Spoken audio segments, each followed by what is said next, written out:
Ken Chenault is one of America's most respected CEOs, the former boss of no less a corporate titan than American Express. This morning, CBS News special correspondent James Brown talks with Chenault about his road to the corner office. It's a big day at American Express headquarters in New York. After 37 years, this is CEO Ken Chenault's last day. Thank you. And thousands of employees have shown up to say goodbye. Thank you, Ken. Ken has been an incredibly empathetic and amazing leader. Chenault is a rock star to the green card faithful. And their preternaturally calm leader stands up for hours, He's a celebrity. patiently taking selfies. He admits that all of this can be a bit overwhelming. To hear people say, "You changed my life, you are an inspiration," how much better does it get in life? And what a life it has been. At the time of his retirement in February, Ken Chenault was one of just 4 African Americans running a Fortune 500 company. Someone told me, I can't conceive of an African American ever running a major division at American Express. And my response was, then you haven't met many African Americans. He's a class act, very simply. He's the kind of person that you'd love to have as trustee of your will, or marry your daughter, or be your next door neighbor, or whatever it might be. Warren Buffett has been Chenault's friend for over 20 years. Buffett is also the largest shareholder in American Express. You called him the gold standard of CEO leadership. Pretty high praise. What did you mean by that? Well, I meant that you couldn't do better than to look at not only what Ken has accomplished, but the way he's done it. Born in 1951, Ken Chenault grew up in a mostly African American neighborhood on Long Island, New York. The third of 4 children, his father was a dentist and his mother a dental hygienist. How would you describe your upbringing, your childhood? I had 2 parents who really cared about us. I'll never forget the headmaster of the school telling me this story when I was about to graduate from high school, saying when your mother was investigating our school, she said, I want an environment where if one of my children has the opportunity, they can be president of the United States. He attended private school and then went on to Bowdoin College in Maine. Very turbulent times when we were in college. Yes.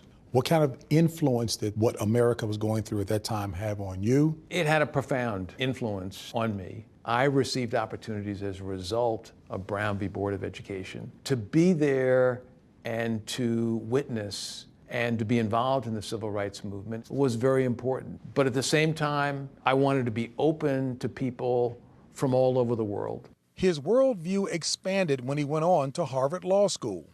And while there, he met his future wife, Catherine. One of the things that attracted me to Ken was his intelligence, the way he treats other people, and his integrity. Those are the qualities my mother had told me to look for. They married in 1977. Kathy became a lawyer as well. I had no idea when I was in law school that I was going to pursue a career in business. What I did know is that I wanted to be a leader.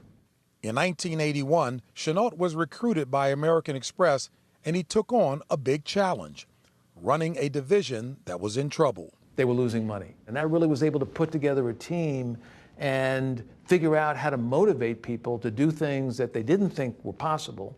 And we went from $100 million in sales and losing money to over $700 million in sales. And it was one of the most formative experiences of my career. That began a meteoric rise at Amex, propelling Chenault to president and COO in 1997, and then into the corner office in 2001. What was the first thing that you did when you got the news? I really reflected on what it meant for me, for the company, for African Americans. I really saw it as a privilege. Just months later, his leadership was tested on 9/11. American Express lost 11 employees and suffered major damage to its headquarters. It was a horrific tragedy for the world and for America. And I assembled all of our employees in the area to Madison Square Garden. Our company is sound. Our hearts are even stronger. And our minds will get clearer. We will overcome. American Express rebuilt. Wall Street watched Washington with shock and fear. Amex was tested again in the Great Recession of 2008. It was a scary time for anybody running a big financial institution. He kept his head while others were losing theirs, and I never worried about Ken taking us through a very stormy sea. Chenault was CEO of American Express for 17 years. Now at 67, he is taking his leadership to Silicon Valley as a venture capitalist and board member of Facebook and Airbnb. Has technology and digital done enough to change the broader society? I think there's more to do there. For the Chenaults and sons Kenneth and Kevin, it was an emotional farewell. American Express employees from around the world gathered to show their appreciation. Every country we went to, people were crying. It was emotional. I was crying, you know. What did that kind of reaction from the employees say to you about your husband? I can't believe it. No, that's all right. I'm loving this. Go ahead, Kathy. What did it say? Her husband held it together for the most part, but on that last day, even he got a bit emotional. Thank you for giving me the opportunity of my life. I love you.